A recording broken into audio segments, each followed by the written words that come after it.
Capítulo 1. A oração da entrega. Efésios 6,18, uma epístola escrita para a igreja, é um dos meus versículos favoritos no que diz respeito à oração. Orando em todo o tempo, com toda oração e súplica no Espírito, e vigiando nisso com toda perseverança e súplica por todos os santos. Uma outra tradução diz, toda sorte de oração. Ainda outra versão declara, orações de todos os tipos. Nós precisamos de todos os tipos de intercessão, não apenas de um, e a Bíblia apresenta-nos várias modalidades de súplica. Uma delas é a oração da entrega, que consiste em lançar as ansiedades sobre o Senhor. O trecho principal referente a esse assunto é 1 Pedro 5,7, lançando sobre ele toda a vossa ansiedade, porque ele tem cuidado de vós. Essa é a versão revista e corrigida. Minha tradução favorita para esse versículo específico é a da Bíblia Ampliada, que diz, lançando sobre ele a totalidade dos vossos problemas, todas as vossas ansiedades, preocupações, pesares de uma vez por todas, porque ele tem cuidado afetuoso por vós e cuida de vós com zelo. Em Filipenses 4,6, encontramos instruções concernentes à oração dadas pelo Espírito de Deus por intermédio do apóstolo Paulo. Leia-se na versão revista e corrigida. Não estejais inquietos por coisa alguma. Antes, as vossas petições sejam em tudo conhecidas diante de Deus pela oração e súplica com ações de graças. A frase, não estejais inquietos por coisa alguma, é obscura para nós nos dias de hoje. Uma tradução moderna declara, não tenha nenhuma ansiedade por coisa alguma. Outra versão que eu prefiro diz, não vos queixeis ou tendes nenhuma ansiedade por coisa alguma. Antes, as vossas petições sejam em tudo conhecidas diante de Deus pela oração e súplicas com ação de graças. Agora, leiamos os seguintes versículos do capítulo 6 do Evangelho de Mateus. Por isso, vos digo, não andeis cuidadosos quanto à vossa vida, pelo que haveis de comer ou pelo que haveis de beber, nem quanto ao vosso corpo, pelo que haveis de vestir. Não é a vida mais do que o mantimento, e o corpo mais do que a vestimenta? Olhai para as aves do céu, que não semeiam, nem cegam, nem ajuntam em celeiros, e vosso Pai Celestial as alimenta. Não tendes vós muito mais valor do que elas? E qual de vós poderá, com todos os seus cuidados, acrescentar um côvado à sua estatura? E quanto ao vestuário, por que andais solícitos? Olhai para os lírios do campo, como eles crescem. Não trabalham, nem fiam. E eu vos digo que nem mesmo Salomão em toda a sua glória se vestiu como qualquer deles. Pois, se Deus assim veste a erva do campo, que hoje existe e amanhã lançada no forno, não nos vestirá muito mais a vós, homens de pequena fé? Não andeis, pois, inquietos, dizendo, que comeremos, ou que beberemos, ou com que nos vestiremos? Porque todas essas coisas os gentios procuram. De certo, vosso Pai Celestial bem sabe que necessitais de todas essas coisas. Mas buscai primeiro o reino de Deus e a sua justiça, e todas essas coisas vos serão acrescentadas. Não vos inquieteis, pois, pelo dia de amanhã, porque o dia de amanhã cuidará de si mesmo. Basta cada dia o seu mal. Regras distintas regulam diferentes tipos de oração. Se você considera as normas que governam determinada intercessão e tenta aplicá-las a outra, haverá confusão. Logo, precisamos aprender que espécie de oração devemos usar para cada circunstância de nossa vida. Em cruzadas e reuniões realizadas ao redor do país, esforçamo-nos para estimular e levar muitos indivíduos à fé em Deus naquele momento para que obtenham uma resposta imediata. Permanecemos em suas regiões por um curto período de tempo e, geralmente, não ministramos seminários de oração. A fim de ajudar a maior parte possível das pessoas, tentamos levá-las a acreditar no Senhor e a recebê-lo por meio de suas necessidades individuais, basicamente, a cura de alguma enfermidade. A breve instrução que damos, porém, não é a última palavra a respeito de fé e oração. Aquele que aceitar como resposta final, viverá desiludido. Por enfatizarmos a oração da fé, há pessoas que creem na minha fé e não em Deus. Elas querem que eu faça esse tipo de súplica por elas e venha a mim como um pedido venha a mim com pedido de intercessão. É claro que a Bíblia realmente nos ensina a orar e interceder uns pelos outros, mas precisamos estipular que tipo de petição funcionará em determinada condição.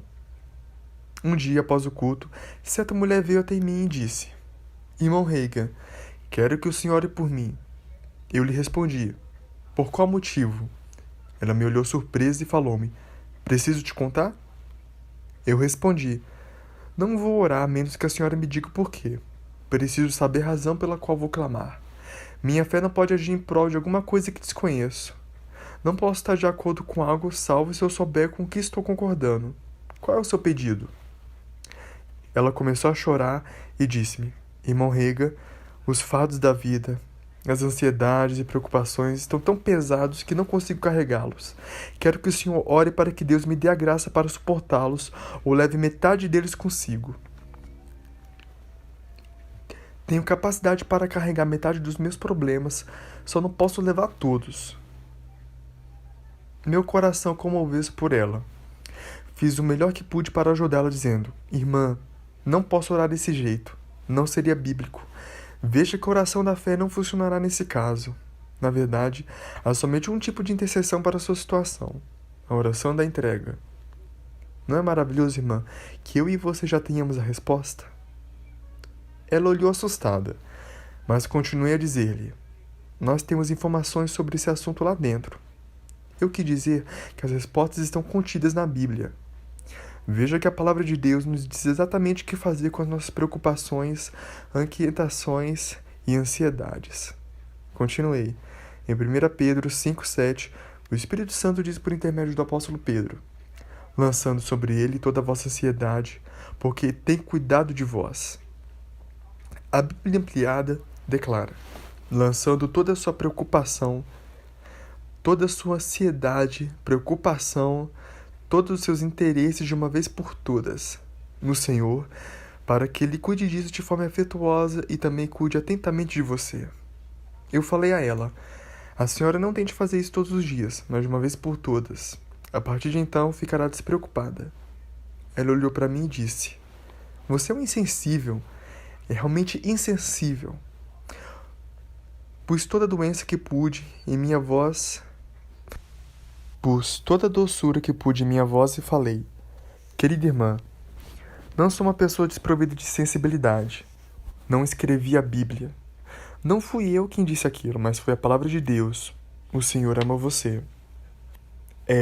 Replicou a senhora, mas você não sabe com que eu tenho que me preocupar.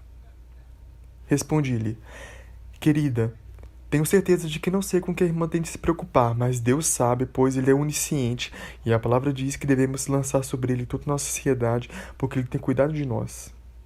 Ela replicou: Não posso fazer isso. Então falei-lhe: Sim, pode. O Altíssimo é justo, bom e gentil, e não poderia que a senhora fizesse algo que não conseguisse. Parecia-me que qualquer um que ficaria feliz em encontrar aquele versículo na Bíblia e teria vontade de agir sobre ele. Aquela mulher, no entanto, virou-se, caminhou e disse: Eu não conseguiria parar de me preocupar. Capítulo 2. O pecado da preocupação. O único pecado da qual tive grande dificuldade de me livrar foi o da preocupação. Essa declaração sempre aumenta porque a maioria das pessoas ainda tem esse pecado e não quer reconhecer que é errado. Jamais tive problema com a mentira. Após ter nascido de novo, nunca mais quis mentir. Definitivamente não tenho enfrentado dificuldades com ela e nunca tive problemas com outros pecados. Não. A ocasião mais penosa que enfrentei foi com esse assunto preocupante. Vocês conhecem a minha história. Eu nasci de novo no sábado do dia 22 de abril de 1933, às 17h40 no quarto da casa 405 da rua North College Street, na cidade de McKinney, no Texas. Nunca tive uma infância normal, pois estive acamado. Como eu sempre havia frequentado a escola dominical e a igreja batista durante toda a minha vida, eu possuía uma Bíblia. Costumava ler muitos capítulos a cada semana para que pudesse dizer o que os tinha lido, mas eles não me diziam coisa alguma. Eu achava que não era para entendermos a Bíblia. Porém, na manhã posterior ao meu novo nascimento, pedi à minha família que me trouxesse a palavra de Deus. Fiquei contente somente por ver a capa do que dizia Bíblia Sagrada. Então, olhei dentro dela. Senti-me feliz apenas por ler o índice geral. Quando você nasce de novo, a escritura inteira torna-se viva e nova para você. Na escola bíblica de férias, aprendíamos a cantar os livros da Bíblia e podíamos executá-los com conhecimento intelectual, mas não significava nada para nós. Quando eu nasci de novo e li os nomes dos livros do Antigo e do Novo Testamento, eles queriam dizer algo para mim. Louvado seja Deus! Quando você nasce de novo e começa a proferi-los de dentro do seu espírito, eles passam a ter sentido. Fiquei feliz apenas por ler os títulos dos livros da Bíblia. O médico tinha me advertido. Você pode partir a qualquer instante. Então pensei. Começarei a ler o Novo Testamento, já que meu tempo é limitado. Vou chegar lá apressadamente e descobrir o que me pertence. Abri em Mateus e orei. Senhor, antes de começar, prometo-te isso. Eu o farei de acordo contigo. Nunca duvidarei de nada que eu tomar conhecimento em tua palavra. E no momento que eu ler e entender, porei tudo em prática. Cheguei ao capítulo 6 de Mateus, versículo 34. Não vos inquieteis, pois, pelo dia de amanhã, porque o dia de amanhã cuidará de si mesmo. Basta cada dia o seu mal. Eu estava acompanhando o Novo Testamento, porque era mais claro e fácil de dominar. Na página, havia uma nota de rodapé que se referia a Filipenses 4:6. Não estejais inquietos por coisa alguma. Antes, as vossas petições sejam tudo conhecidas diante de Deus pela oração e súplicas com ação de graça. Havia também uma referência a 1 Pedro 5:7, lançando sobre ele toda a vossa ansiedade, porque ele tem cuidado de vós. Então, seja quem for que escreveu a nota, dizia: Deus não quer que você se preocupe com coisa alguma ou esteja ansioso. Eu era apenas um adolescente. Tinha 15 anos. Isso aconteceu um pouco antes do meu 16º aniversário. Fala-se sobre preocupar-se. Eu fui ensinado a preocupar-me desde criança. Na verdade, eu era um estraga-prazer. Sabe o que é ser estraga-prazer? Eu era um deles. Minha mãe e minha avó eram as campeãs mundiais de inquietação e com elas eu aprendi a me preocupar. Eu ficava acamado pela primeira vez. Ao ficar acamado pela primeira vez, eu tinha 2 médicos. Finalmente, havia 5 estudando o meu caso. Eles não me falavam exatamente o que havia de errado comigo. Quando alguém é inválido pode ficar deitado imaginando que tudo no mundo está errado com a sua vida. Ele tem a certeza de tomar conta dos pensamentos sobre o amanhã, porque não pode estar aqui amanhã. Mas eu tinha prometido a Deus: colocarei em prática tudo que entender da tua palavra. A Bíblia havia sido luz, alegria e bênção para mim. Porém, quanto mais adiante eu lia no livro de Mateus, ele se tornava escuro, sem alegria, sem bênção e sem realidade para mim. Então, parei para verificar e perguntei a mim mesmo: o que há de errado aqui? O texto de Mateus 6 continuava ecoando. Eu ouvi em meu espírito: você disse que poria em prática tudo o que lesse e entendesse. Querido Senhor, eu disse, se uma pessoa tem de viver como Mateus 6 diz, eu jamais conseguirei. Não posso viver sem me preocupar. Isso é parte de mim, assim como minhas mãos e meus pés. Continuei lendo, mas não extraía coisa alguma da passagem bíblica. Era dia 23 de abril de 1933, mas somente em 4 de julho consegui sair do capítulo 6 de Mateus. De nada adiantará continuar a ler a palavra se ela não for alegria e emoção para seu espírito. Você precisa voltar para onde deixou de andar na luz e começar a penetrar nela novamente. A partir de então, a Escritura Sagrada será luz para você. Creio que a pessoa sabe em que ponto deixou de andar na luz.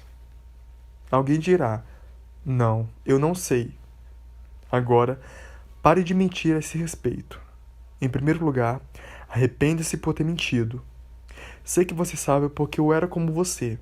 Eu tentava criar desculpas para mim mesmo, mas o Senhor não me escutava. Então, tive de voltar ao 6º capítulo de Mateus e seguir o caminho correto. Com isso, a Bíblia tornou-se luz para mim de novo. Nunca me esquecerei do dia 4 de julho de 1933. Tinha vivido uma série de lamentações e chorado o dia inteiro, pois tinha convicção de que não podia fazer o que Mateus 6 orientava. Senhor, queixei-me. Se temos que viver assim, sem nos preocupar, devo desistir agora. Nunca agirei como cristão. Eu estava sentindo pena de mim mesmo. Não conseguia viver como a Bíblia orientava. Além disso, eu estava morrendo e queria culpar Deus por tudo. Eu disse, Senhor, Tu não tens feito as coisas boas para mim. Aqui estou com apenas 15 anos e tenho de morrer. Assim me disse o médico. Tu sabes que tenho sofrido fisicamente durante minha vida. Nasci prematuro e com o coração deformado. Então eu falei, olha, o fulano, nomeei certo garoto que começou a estudar comigo na primeira série e morava algumas quadras. Usa boas roupas, tem dinheiro, saúde. E eu sei como ele conquistou a sua renda.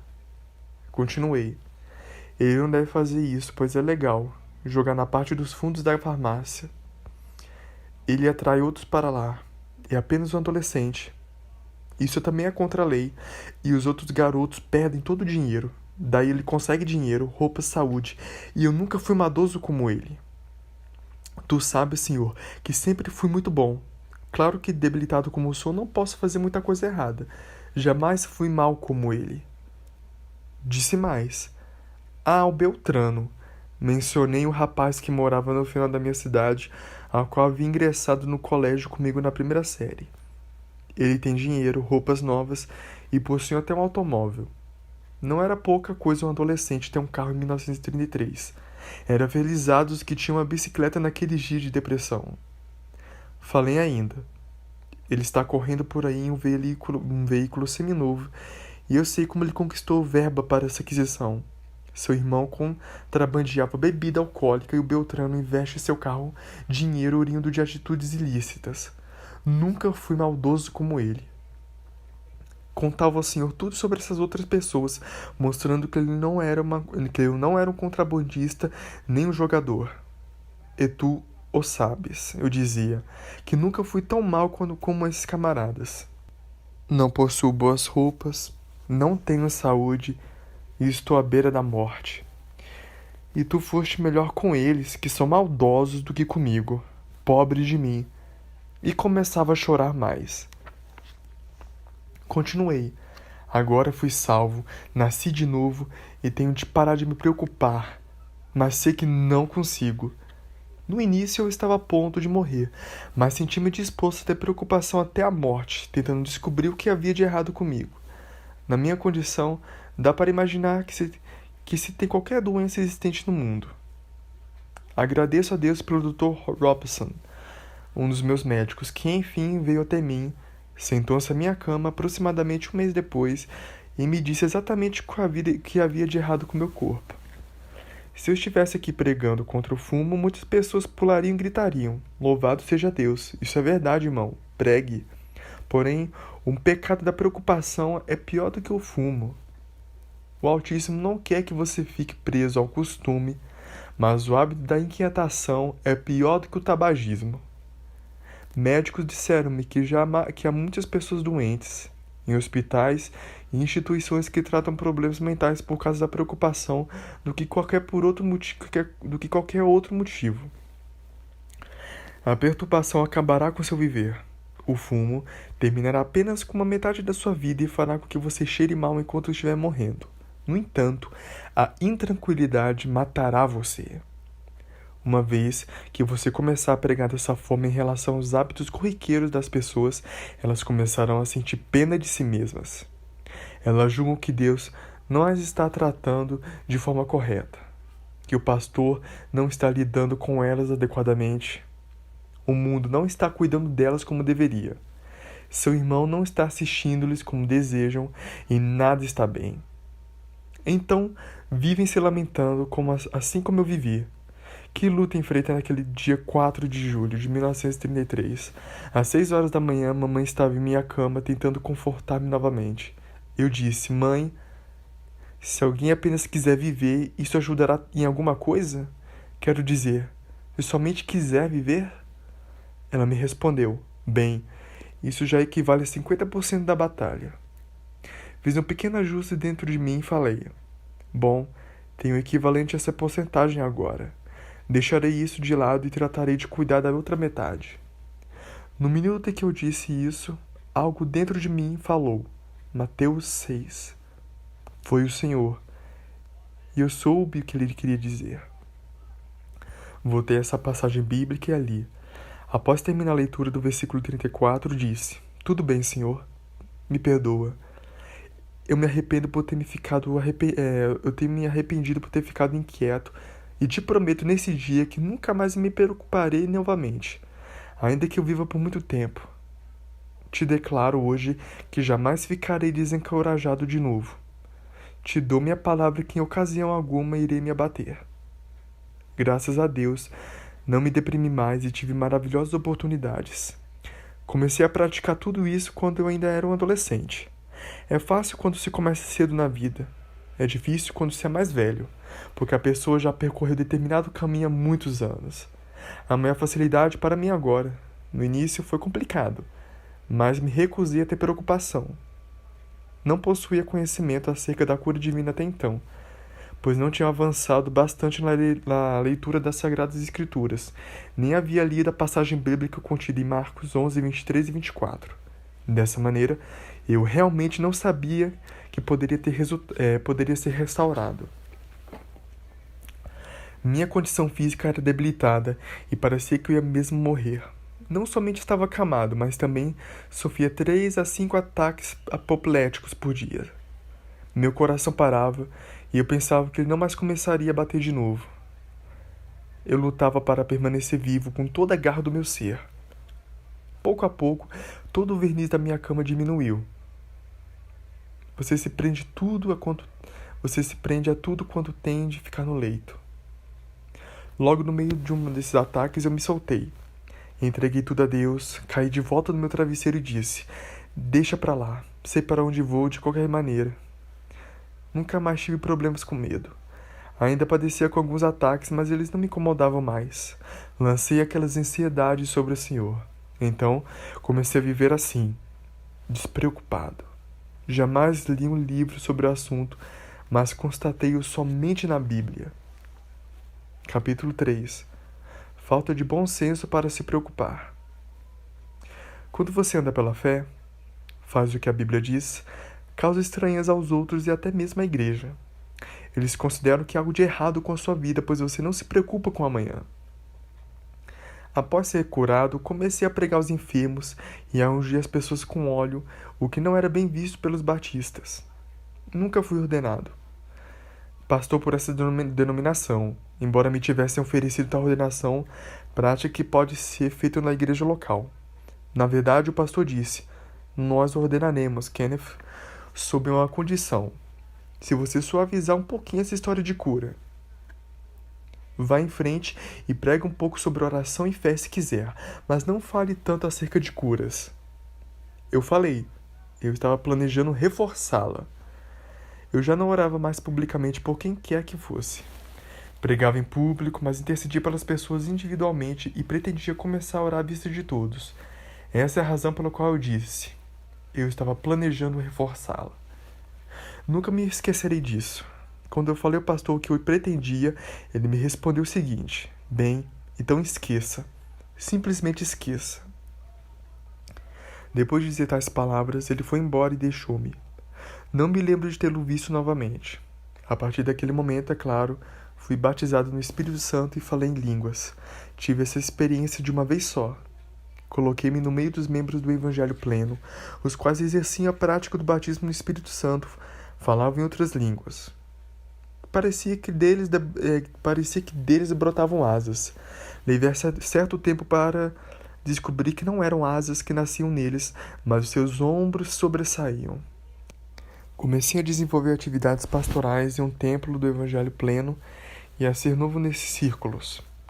Eu sabia que pessoa alguma assumiria aquela congregação, pois se tratava de uma igreja problemática. No entanto, Deus me havia dito que eu assumisse. Suponho que por ele saber que eu não me preocuparia.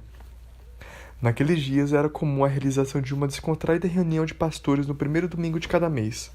Eu ia e encontrava todos aqueles líderes evangélicos alinhados conversando. Eles me diziam: como vai a luta? Eu caminhava até eles e respondia: amigos, não tenho preocupação alguma. Eles paravam e piscavam os olhos. Falavam uns para os outros que creio que lhe falte bom senso para se preocupar. Um de meus pastores vizinhos me disse: sei que ele realmente tem uma preocupação, pois assumiu a igreja mais difícil de pastorear em toda essa região. Então tem esse e aquele problema para resolver. Ele sabia mais sobre os problemas da minha congregação do que eu mesmo. Levantava-me para pregar nas manhãs de domingo e sentia-me tentado a obedecer à carne. Tinha vontade de disciplinar algumas de minhas ovelhas uma a uma, começando pela comissão de diáconos. Meu desejo era esfolá-los, salgar a pele de cada um e esforcá-los no muro da igreja. Depois queria fazer o mesmo com o superintendente e com todos os professores da escola dominical. Porém, quando esse tipo de tentação sobrevia-me, eu abria a palavra no 3º capítulo da primeira epístola de Coríntios e falava acerca do amor, ou então lia os capítulos 21 e 22 de Apocalipse e pregava a respeito do paraíso. No primeiro ano em que pastorei aquela congregação, gastei a maior parte do tempo falando sobre o amor e o paraíso. É impressionante o que se pode ocorrer quando se prega acerca desses dois assuntos. Quando se consegue fazer com que todos se amem e alcancem o paraíso, tudo se arranja muito bem. Eu disse: Senhor, sei que algo deve ser dito, mas não tenho noção do que devo falar. Tenho ciência de que alguma coisa deve ser feita, mas o quê? Sou apenas um novato nessa atividade. Farei tudo certo. Pregarei a palavra, tratarei todos da mesma forma, visitarei os enfermos e entregarei a ti todo o resto, porque essa é a minha preocupação. Tu disseste que eu devo lançar minhas ansiedades sobre ti. Foi impressionante o que aconteceu quando entreguei tudo ao Pai. Havia um constante despertar. Quero dizer, toda semana, pessoas eram salvas, batizadas no Espírito Santo e curadas. Deus abençoou-nos tanto que, quando deixei a igreja, 40 pastores desejavam dirigi-la. No momento que eu assumi, não havia quem a quisesse. Não foi o que fiz. Não desejei assumi-la, mas lancei minhas ansiedades sobre o Senhor. No entanto, fiz isso. Isso não significa que isso faz parte de mim. Isso não significa que não fiz minha parte. Estudei, preparei mensagens, dentre outras coisas, mas não carreguei a parte da preocupação, da ansiedade. Tão somente a depositei no altar do Pai. A casa onde moravam os presbíteros era bem ao lado da igreja. Algumas pessoas pararam por lá e me disseram algumas palavras. Então repliquei: não irei me preocupar com isso. Direi a verdade. Se a congregação pegar fogo e ficar incendiada no meio da noite e eu estiver dormindo, nem mesmo me acordem. Deixe-na queimar. Construiremos um templo maior. Se a comissão de diáconos travar uma luta de socos no jardim frontal da igreja, não se dirijam à casa dos presbíteros para me incomodar. Deixe-nos brigar lá fora. Depois que acabarem, orarei por eles e acertarei a vida de cada um diante de Deus. Não vou perder nenhum instante de sono, tampouco uma refeição por causa disso. Eu faria se o Senhor me conduzisse. Entreguei tudo a Deus. Se você não entregar suas inquietações e ansiedades ao Onipotente, chegará um tempo em que todas as suas orações, as de qualquer pessoa que fizer por você, e todas as súplicas dos ministros da igreja, da rádio e da TV serão inúteis. Quando todas essas intercessões acabarem, você estará no ponto em que começou, enquanto se agarra a elas. Você terá de entregá-las ao Senhor. Todos os pastores, um a um, que zombaram de mim, finalmente disseram-me: você conseguiu a resposta. Nós não. Nossas esposas sofreram colapsos nervosos. A sua não. Tivemos de nos afastar do ministério ou tirar 1 ou 2 dias de descanso. Você continuou. Um colega de apenas 39 anos não se sentia bem fisicamente. Enfim, a mulher dele falou-me: creio que você tem a obrigação de fazer algo por mim e por sua filha. Vá ao doutor e pelo menos descubra o que há de errado com a sua saúde. Naqueles dias, os pastores pentecostais acreditavam tão somente em confiar em Deus, não sendo preciso ir a médicos. Então ele seguiu o conselho da mulher. Após ser examinado, o doutor declarou: não há nada de errado com você em relação a doenças e enfermidades, mas você tem se desgastado muito. O senhor tem apenas 39 anos, mas possui um corpo de homem de 90. Alguém com 90 anos não tem muito mais a viver, amigos. Direi tudo o que você tem, continuou o doutor. Você carregou o fardo, as cargas e as preocupações de todas as pessoas da sua igreja. Sim, foi o que eu fiz, concordou o pastor. O médico continuou. É possível que você viva mais alguns anos se desistir do ministério e descansar. Graças a Deus, pude encontrar-me com ele e ensinar-lhe a confiar em Deus e curá-lo. Anos mais tarde, li em uma revista evangélica que ele havia se aposentado das atividades pastorais aos 75 anos, mas ainda pregava. Glória a Deus! Quando estava com 39 anos, o médico disse que ele iria morrer. Aprendi a andar pela força do Senhor e a lançar minhas ansiedades sobre ele. A Bíblia ampliada apresenta esta passagem: lançando a totalidade do vosso problema, todas as vossas ansiedades, preocupações, pesares de uma vez por todas sobre ele, porque ele tem cuidado afetuoso por vós e cuida de vós com zelo. 1 Pedro 5,7. Quando você entrega tudo a Deus, não tem mais coisa alguma. Ele a possui. Então você pode dizer: estou despreocupado, mesmo quando ainda há sintomas pelo ponto de vista carnal, pois não estará mais carregando o fardo. O Senhor estará suportando-o. Costumávamos cantar uma música que dizia: entregue seu fardo ao Senhor e deixe-o para lá.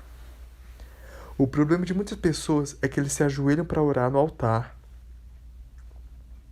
Depositam os pesares nele, falam dos problemas a Deus e quando se levantam, tomam as cargas novamente. E imagine que o fardo seja um saco de 100 quilos. As pessoas o colocam nas costas e os levam para casa de onde o lugar onde clamaram. Não, lançando a totalidade do vosso problema, de uma vez por todas sobre ele, diz o versículo. Sendo assim, recusa as preocupações. Certa vez, eu estava atrapalhado com uma chave tentando abrir a porta da casa dos presbíteros, e ao mesmo tempo segurando nosso filho Ken. Minha esposa segurava Patsy, que era apenas um bebê. Oreta disse: não acredito que você se preocuparia se as crianças e eu morrêssemos bem aqui na varanda frontal. Eu disse: eu seria um tolo se eu começasse a me preocupar, não? Isso seria estupidez. O Senhor me disse claramente: e qual de vós poderá, com todos os seus cuidados, acrescentar um côvado à sua estatura? Mateus 6:27. Eu teria ficado apreensivo, mas não aflito. Finalmente Oreta aprendeu a não se angustiar. Ouviu o que ela dizia a respeito de outro pregador certa vez. Enfim, aprendi que isso funciona. Não me preocupo mais. É justamente nesse período da vida que alguém fala em preocupações e necessidades. Realmente, eles estavam amontoados sobre nós, mas minha esposa não se preocupava, pois tinha aprendido a lançar suas ansiedades sobre o Pai. Podemos lançar nossas inquietações sobre o autismo, pois ele nos disse que fizéssemos isso. O Senhor não é injusto e não dirá que eu ou você façamos algo que não conseguimos. Isso não teria fundamento. Capítulo 4. Lidando com as ansiedades. É fácil descobrir porque toda oração não funciona o tempo todo para algumas pessoas. Muitas delas querem que você faça a oração da fé e obtenha vitória para elas, além de desejar e também carregar os próprios fardos. Você notou aquele versículo em Filipenses 4? Vamos lê-lo novamente, pois é uma importante instrução para a nossa vida. Por que não considerar o ensino de Deus na oração? Você não crê que o Senhor sabe o que diz? Não estejais inquietos por coisa alguma, antes, as vossas petições sejam em tudo conhecidas diante de Deus, pela oração e súplicas com ações de graças. Essa é a versão revista e corrigida. Atualmente, não falamos dessa forma. Hoje, diríamos: não tenham qualquer tipo de ansiedade por coisa alguma, ou não se queixem ou fiquem ansiosos por algo. Note que se trata de uma instrução para a oração. Qual foi a primeira coisa que o Senhor orientou que fizéssemos? Lidar com as ansiedades e preocupações. Foi a primeira coisa a qual o Senhor lidou no meu caso. Eu não conhecia muito a respeito da Bíblia, mas o Espírito de Deus conduziu-me de acordo com a palavra. Então, faça isso a princípio. Depois, ore. É bastante fácil praticar a segunda parte do versículo. Antes, as vossas petições sejam em tudo conhecidas diante de Deus pela oração e súplica com ações de graças. Mas esta não funcionará se não houver o primeiro passo. Não estejais inquietos por coisa alguma. Você entende? A primeira coisa que o Senhor disse foi: não se queixem ou tenham qualquer tipo de ansiedade por coisa alguma. Dê esse passo inicialmente. Quando você leva a palavra de Deus às pessoas, alguns o acusam de insensível. Seja como for, querer ajudar os outros não é ser insensível. Eu estava realizando uma reunião no sul do Texas e um ministro do Evangelho Pleno entrou em contato comigo por intermédio de um pastor. Tal pregador enfrentava muitos problemas, por isso queria que eu conversasse com ele. Eu o conhecia e por essa razão disse: pastor, avise-o que conversarei com ele. Então, aquele ministro foi até aquela cidade e contou-me seus problemas. Dentre outras coisas, ele estava sendo processado, queria custar-lhe muito dinheiro com os advogados. As dificuldades amontoavam-se sobre ele, deixando-me muito nervoso a ponto de ficar sem comer há dias. Seu estômago estava agitado por estar preocupado, impaciente e cheio de ansiedade. Aquele homem mal conseguia reter água em seu estômago, nem dormir à noite, pois estava aflito com tudo o que acontecia. Ele queria que eu fizesse a oração da fé para que seus problemas fossem resolvidos e tudo se ajeitasse. Percebi que eu tinha de lidar com as ansiedades dele antes de fazer com que a intercessão funcionasse. Então, comecei a conversar com ele a esse respeito e dele as mesmas passagens que que me tinham sido dadas, estimulando-nos a lançar sobre o Senhor todas as suas preocupações e inquietações antes de entregar-lhe os problemas em oração. Ele disse: por que o Senhor não me ouve? Tenho orado, tenho feito tudo o que sei e não consigo achar alívio. Ele estava cheio de aflições e medos. Comecei a dizer-lhe o que declara a palavra, e aquele ministro do Evangelho Pleno, nascido de novo, cheio do Espírito, que falava em línguas, acreditava nas Escrituras Sagradas, nos milagres e na cura divina, me disse: nem todos têm a mesma fé que você. Eu falei: não é questão de fé, caro irmão. Você tem a mesma Bíblia que eu. Não vou aconselhar a fazer algo que nunca fiz. Não gosto de aumentar seu problema, mas deixe-me relatar alguns dos problemas pelos quais passei. Eu lhe contei e eram piores do que aqueles que ele enfrentava. Ele começou a amolecer e perguntou-me: o que você fez? Ele viu que eu tinha enfrentado uma situação 10 vezes pior do que a dele. Repliquei: nunca deixei de comer, jamais perdi um instante de sono, e vou dizer o que eu fiz. A Bíblia ampliada já tinha sido publicada, então eu li aqueles versículos para ele. Eu falei: desci da minha cama e li ao Senhor esse trecho das Escrituras. Falei para o Altíssimo: tu me disseste bem aqui, não vos queixeis ou tenhais qualquer ansiedade por coisa alguma. E eu não me lamentarei nem ficarei ansioso. Farei o que tu me dissesse. Antes, as vossas petições sejam em tudo conhecidas diante de Deus pela oração e súplica, com todas as ações de graças. Então, estou trazendo esse problema ao Senhor e entregando-o a ti. Agora vou agradecer-te pela resposta e voltar para a cama. Agora tu o tens. Tu trabalhas nele enquanto durmo. Você quer dizer que isso funcionou de forma tão fácil para a sua vida? Perguntou o pastor. Não, respondi. Não falei que foi fácil. No início eu acordava no meio da noite e o problema batia-me. Então, eu começava a pensar nele e não conseguia voltar a dormir. Daí eu me levantava, me ajoelhava, abria minha Bíblia e ele ia para o Senhor e para mim mesmo. Eu dizia: está aí, Senhor. Não vou pegar de volta o problema. O demônio está tentando trazê-lo novamente para mim. Ele me trouxe uma imagem da dificuldade, mas agora ela é tua. Tu continuas trabalhando nela. Voltarei a dormir agora. Disse ao pastor: Tive uma pequena luta por 1 ou 2 dias, mas depositei tudo nas mãos de Deus, descansei e Ele resolveu todas as coisas. Então aquele homem perguntou-me: Isso servirá para mim? Certamente, respondi. Tudo bem, me disse. Eu farei isso por mim mesmo. Disse-lhe então: Concordarei com você. Vá para casa e faça isso. Eu ouvi posteriormente e ele admitiu. Tive uma luta e não pude dormir, mas levantei-me da cama 3 vezes, li aqueles versículos sobre os quais você me falou e disse: Senhor, meus problemas são teus e vou entregá-los a ti. Finalmente fui dormir. Na noite seguinte foi um pouco mais fácil. Na terceira também foi fácil. Depois daquela noite pude comer, dormir e meu estômago não ficou mais agitado. Então, após 10 dias, aproximadamente entraram em contato comigo para dar-me notícias a respeito do processo. O processo foi arquivado. As coisas foram resolvidas. Tudo está bem. Pensei, querido Deus, aquele processo quase me matou, mas assim que eu depositei em tuas mãos, tu resolveste em poucos dias. Aleluia! Diga em voz alta, Ele carrega nossos fardos. Agora, fale de forma pessoal. Ele leva sobre si os meus fardos. Ele sabe tudo sobre mim. Leva a carga e eu entrego a ele. Aleluias. Há vários anos, estávamos construindo 4 edifícios de uma vez só no Centro de Treinamento Bíblico Rema, em Tulsa. Isso requer muito dinheiro. Enfrentávamos dificuldades financeiras. Havia todo tipo de motivo para nos preocuparmos com aquela situação. Talvez algumas pessoas tenham ficado aflitas, mas eu me recusei a agir dessa maneira. Um amigo, ministro, e sua esposa vieram nos visitar. Estávamos levando-nos para conhecer o campus e mostrar-lhe o que construíamos, quando me lembrei do que me havia falado. Irmão, sei que você deve estar carregando fardo pesado. Não, eu respondia. Não sei carregar qualquer fardo. Sou despreocupado, livre de cargas, ansiedades e preocupações, aleluia.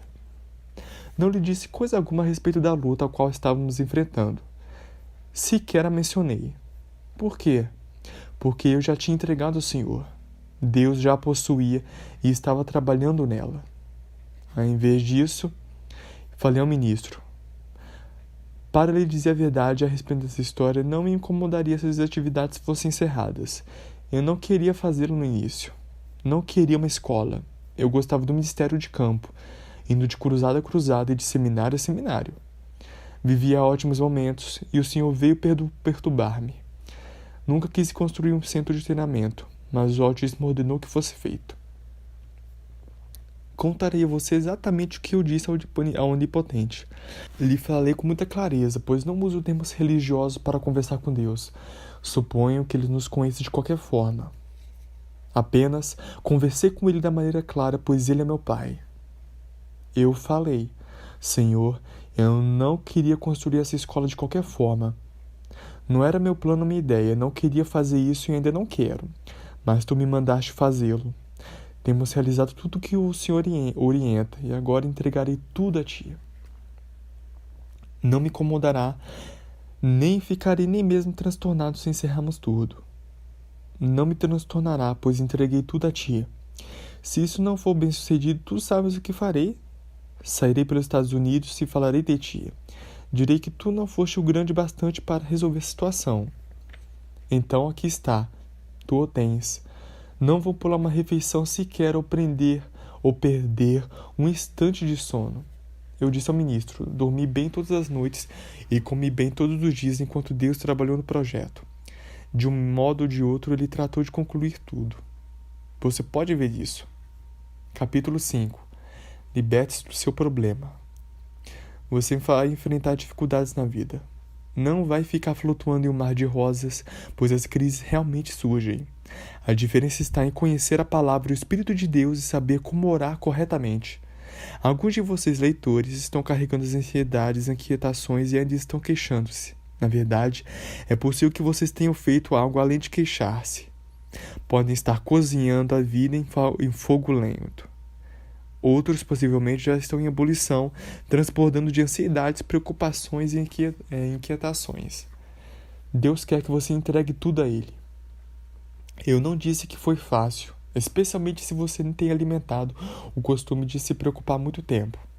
Em vez disso, adquira o hábito da fé. Apenas lance sobre as mãos do Senhor seu costume de se preocupar. Diga: Pai querido, estou colocando meu problema em tuas mãos. Vou entregar tudo a ti. Recuso queixar-me e preocupar-me mais de uma vez. Não aceito afligir-me indevidamente e ter muitas inquietações. Tu me disseste para lançar a totalidade do meu problema sobre ti, porque tu me amas, tens um cuidado afetuoso por mim e cuidas da minha vida com zelo. Eu te agradeço por isso. Está nas tuas mãos, Senhor. A partir desse momento, descanso em ti e agradeço-te, Mestre. O diabo irá trazer-lhe de volta uma imagem do seu problema depois que você se deitou. O que fazer? Comece a rir dele. Diga: sim, adversário, você lembrou-me da minha dificuldade, mas não vou me preocupar, pois já entreguei ao Senhor, e enquanto durmo ele trabalha nesse caso, e ha. Então você terá um sono tranquilo. Assim estará sendo cumpridor da palavra e não somente um ouvinte. Tiago 1:22. Há os que acreditam que estão prestes a receber a sua manifestação de cura, mas ela ainda não apareceu e, consequentemente, estão suportando as doenças, enfermidades e condições físicas precárias. Liberte-se. Liberte-se. Pare de carregá-las. Deixe-as para lá e apenas descanse em Cristo. Volte para Jesus, pois Ele está lá. Diga em voz alta: o Mestre está lá. O texto diz que o Senhor demonstra um cuidado afetuoso por todos nós. Ele gosta de você. Sim, Ele na verdade gosta de você. Realmente, o Altíssimo ama a sua vida, tem um carinho afetuoso por você e cuida com zelo do seu viver. O Senhor está vendo. Ele o verá cada dia. Apenas liberte-se e volte para os seus braços. Glória a Deus, Ele o pegará. Apenas relaxe, descanse nele e você verá que os sintomas desaparecerão. Profecia. Veja que a palavra de Deus não funciona apenas para uma pessoa e não foi escrita apenas para beneficiar mas ela pertence a todos. Tome a palavra como se fosse uma mensagem especial do seu próprio Pai gentil, carinhoso e com o coração aberto. Aplique-lha sobre a si mesmo. Haja sobre ela com simplicidade de uma criança, e você sempre terá resultados.